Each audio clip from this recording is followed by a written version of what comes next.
Bismillahirrahmanirrahim. Assalamualaikum warahmatullahi wabarakatuh.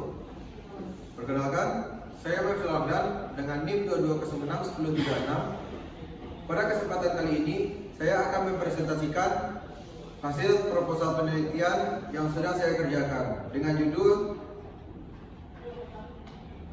Pengaruh Kognitif K3 terhadap Psikomotorik Keselamatan Kerja Mahasiswa Departemen Teknik Sipil dan Perencanaan UNP pada praktikum batu dan beton. Sebelumnya saya mengucapkan banyak-banyak terima kasih kepada Ibu Witri Novarial Jufri, SPD MPD, selaku dosen pengampu saya yang telah membimbing saya selama pengerjaan proposal penelitian. Pertama, ada bab 1 pendahuluan. Poin pertama yaitu latar belakang. Kesehatan dan keselamatan kerja menjadi aspek paling penting dalam meningkatkan produktivitas kerja. Hal tersebut dikarenakan K3 memegang peranan penting dalam meminimalisir jumlah kecelakaan kerja yang dapat menghambat proses pekerjaan. Menurut Altis dan Jackson dalam Subtekno 2017, K3 didefinisikan sebagai suatu usaha untuk mencegah kecelakaan ataupun cedera pada proses pekerjaan. Jumlah kasus kecelakaan kerja di Indonesia masih dikatakan cukup tinggi. Menurut SE dan Riana dari 2020 mengatakan bahwa Indonesia menjadi salah satu negara yang masuk pada peringkat kecelakaan kerja terburuk se-ASEAN. Berdasarkan data BPKS Ketenagakerjaan, terjadi kenaikan klaim kecelakaan kerja pada tahun 2023 sebesar 360.635 kasus dari sebelumnya 297.725 kasus pada tahun 2022. Salah satu langkah yang dapat dilakukan dalam meningkatkan keselamatan kerja yaitu melalui bidang pendidikan. Pemahaman kognitif dan psikomotorik K3 tentunya diharapkan dapat menumbuhkan kesadaran peserta didik terkait pentingnya K3.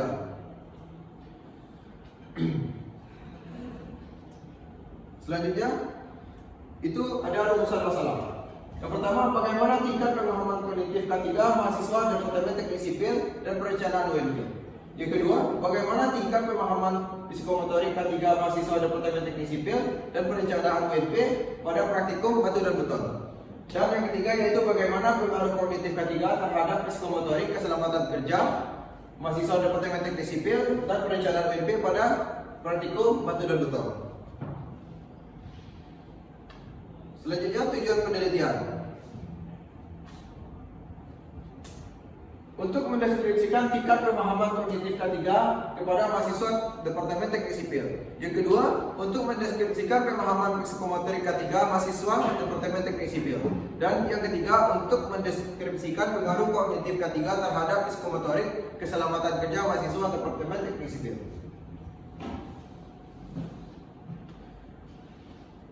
Selanjutnya ada manfaat penelitian. Kalau dilihat dari segi teoritis, dapat dijadikan sebagai sumber pengetahuan, informasi, dan pengalaman terkait pentingnya meningkatkan kesadaran K3.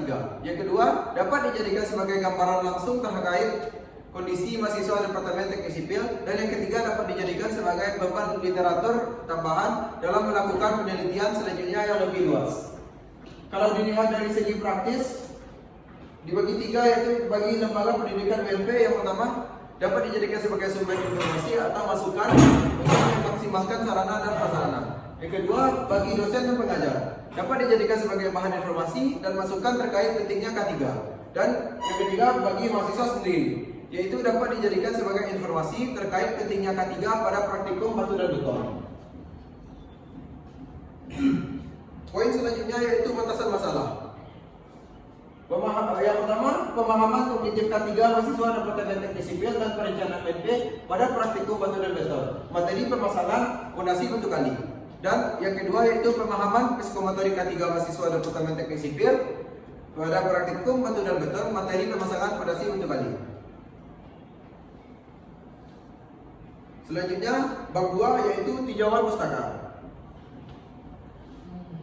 Kesehatan dan keselamatan kerja atau K3. Yang pertama, konsep dan tujuan kesehatan dan keselamatan kerja. Kesehatan dan keselamatan kerja K3 menurut Sarinah dalam Nando dan Yuamita didefinisikan sebagai salah satu ilmu yang mengkaji tentang pengetahuan dan penerapan dalam mencegah terjadinya kecelakaan yang ditimbulkan oleh pekerjaan dan lingkungan kerja. Adapun tujuan tersebut menurut Lewaherillah dan kawan-kawan 2022 adalah sebagai berikut. Yang pertama, melindungi hak keselamatan tenaga kerja demi kesejahteraan hidup. Yang kedua, menjamin dan melindungi keselamatan orang lain di sekitar tempat kerja, memelihara sumber daya produksi agar dapat digunakan dan aman dan efisien. Yang keempat, menciptakan kondisi lingkungan kerja yang aman dan selamat. Dan yang terakhir yaitu menciptakan kondisi sehat bagi tenaga kerja dan orang-orang di sekitarnya. Poin selanjutnya yaitu B, keselamatan kerja dan pencegahan kecelakaan.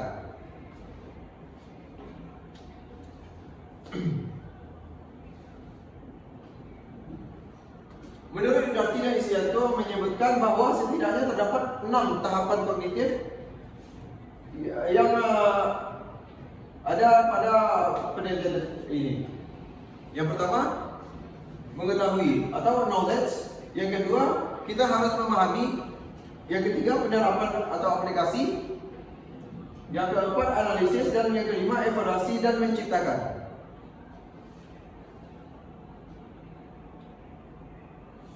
Selanjutnya, kemampuan psikomotorik. Psikomotorik terkait dengan aktivitas manusia yang menunjukkan tingkat keahlian individu melakukan sesuatu. Adapun tahapan ranah psikomotorik yaitu yang pertama persepsi, yaitu kemampuan menggunakan isyarat dalam memandu aktivitas motorik. Yang kedua, kesiapan atau set, yaitu kemampuan menempatkan posisi diri dalam memulai sesuatu kegiatan. Yang ketiga, gerakan terbiasa, yaitu kemampuan melakukan sesuatu yang tanpa memperhatikan contoh. Yang kelima, gerakan kompleks, yaitu kemampuan melakukan sesuatu dari banyak tahapan dengan lancar dan tepat. Dan yang keenam yaitu penyesuaian gerakan. Dan yang ketujuh, kreativitas atau creativity. Selanjutnya, ada beberapa penelitian terdahulu. Yang pertama yaitu pengaruh pemahaman keselamatan dan kesehatan kerja terhadap sikap keselamatan dan kesehatan kerja siswa teknik kendaraan ringan di SMK Negeri 1 Madiun. Hasilnya terdapat pengaruh signifikan antara pemahaman keselamatan dan kesehatan kerja dengan sikap keselamatan dan kesehatan kerja siswa teknik kendaraan. Poin selanjutnya yaitu ada kerangka berpikir. Mata kuliah batu beton merupakan salah satu mata kuliah yang ditempuh oleh mahasiswa Departemen Teknik Sipil. Belajar menjadi salah satu hal yang paling penting bagi seorang untuk mengetahui segala sesuatu.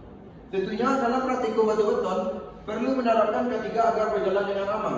Diduga apabila pemahaman kognitif K3 mahasiswa baik, maka psikomotorik K3 akan berjalan dengan aman dan lancar. Dan pemahaman bagi mahasiswa tentang K3 menjadi semakin baik. Selanjutnya, hipotesis penelitian. Hano, terdapat pengaruh kognitif K3 terhadap mahasiswa Departemen Teknik Sipil dan Perencanaan UNP pada praktikum batu dan beton. Dan yang A1 tidak terdapat pengaruh kognitif K3 terhadap psikomotorik keselamatan kerja mahasiswa Departemen Teknik Sipil dan Perencanaan UNP. Selanjutnya bab 3 yaitu metodologi penelitian. Poin pertama, rancangan penelitian. Berdasarkan tujuan, pendekatan yang digunakan pada penelitian ini adalah pendekatan kuantitatif dengan hipotesis. Pada penelitian ini bertujuan untuk mengetahui sejauh mana variabel kognitif K3 dapat mempengaruhi psikomotorik K3 mahasiswa. Poin selanjutnya yaitu populasi dan sampel penelitian. Populasi penelitian yaitu mahasiswa Departemen Teknik Sipil dan Perencanaan UNP yang telah mendapat mata kuliah praktikum batu dan beton, dan sampel penelitian ini yaitu seluruh mahasiswa program studi S1 Pendidikan Teknik Bangunan di UNP.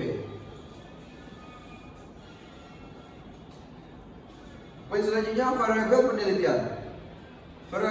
Variabel independen atau bebas, yaitu variabel independen untuk mengetahui kognitif K3 mahasiswa Departemen Teknik Sipil dan Perencanaan UNP. Yang kedua, variabel dependen atau terikat. Variabel ini adalah psikomotorik keselamatan kerja mahasiswa Departemen Teknik Sipil dan Perencanaan UNP pada praktikum batu dan beton. Baik, poin selanjutnya, metode pengumpulan data. Yang pertama ada tes kemampuan. Tes yang dilakukan pada penelitian ini digunakan untuk mengukur tingkat pengetahuan kognitif K3 mahasiswa Departemen Teknik Sipil dan Perencanaan UNB berdasarkan ranah kognitif. Yang kedua yaitu dengan cara studi pustaka. Studi pustaka pada penelitian ini dilakukan untuk memperoleh teori yang mendasari penelitian terkait kemampuan kognitif dan psikomotorik K3. Selanjutnya ada instrumen penelitian. Instrumen penelitian terdapat dua, yaitu yang pertama multiple choice test atau yang biasa disebut tes pilihan berganda, dan yang kedua itu ada kuesioner. Untuk multiple choice test ini digunakan untuk mengukur tingkat pengetahuan kognitif K3 mahasiswa Departemen Teknik Sipil, dan yang biasa yaitu kuesioner digunakan untuk mengetahui tingkat psikomotorik.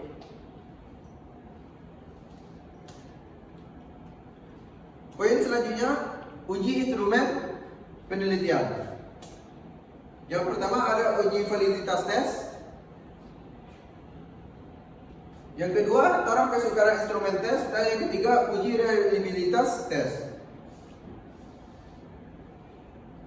Selanjutnya, analisis data. Jenis analisis data yang digunakan pada penelitian ini adalah uji regresi linear. Adapun persamaan regresi linear sederhana itu sebagai berikut: Y sama dengan A ditambah BX tambah E, yang keterangannya yaitu Y sama dengan nilai yang akan diprediksi pada variabel yang tak bebas, dan yang A intercept persamaan garis regresi, B-nya koefisien regresi untuk mengukur besarnya pengaruh X dan Y, dan X adalah nilai variabel bebas. Selanjutnya, poin yang terakhir yaitu diagram alir penelitian. Yaitu kita mulai studi literatur, observasi, dan identifikasi masalah. Selanjutnya, kita harus merumuskan masalah terlebih dahulu dengan melanjutkan penyusunan instrumen pengumpulan data dan pengujian instrumen. Selanjutnya, kita harus menganalisis data terlebih dahulu, terus uji hipotesis, dan kita akan mendapatkan hasil dan pembahasan, dan selesai. Mungkin sekian presentasi proposal penelitian saya pada hari ini. Apabila ada kesalahan kata, saya mohon maaf. Saya sudahi. Wabillahi taufiq wal hidayah. Assalamualaikum warahmatullahi wabarakatuh.